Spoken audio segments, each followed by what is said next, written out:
ایک دن حضرت سلیمان علیہ السلام دربار میں بیٹھے تھے کہ اتنے میں اچانک ملک الموت حضرت اسرائیل علیہ السلام آگے سلام کیا تو سلیمان علیہ السلام نے پوچھا کیسے آنا ہوا؟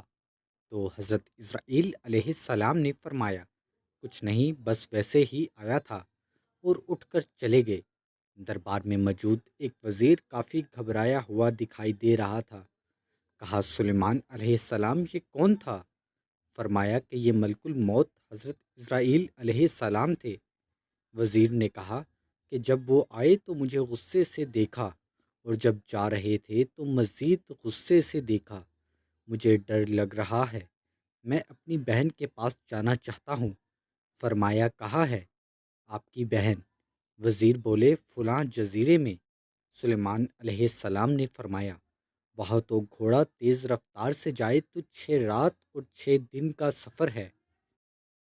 آپ میرا اڑان تخت لے جاؤ، جلدی پہنچ جاؤ گے۔ وزیر چلا گیا لیکن واپس نہیں آیا۔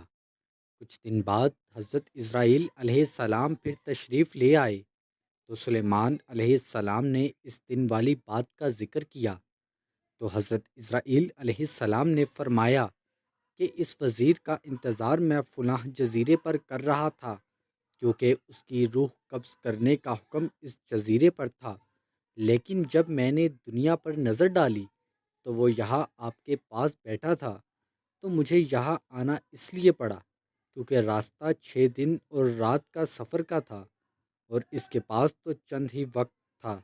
لیکن جب یہاں سے جا کر میں جزیرے پر پہنچا تو آپ کے اڑان تخت پر وہ وزیر پہنچ گیا، اور میں نے اس کی روح قبض کر لی۔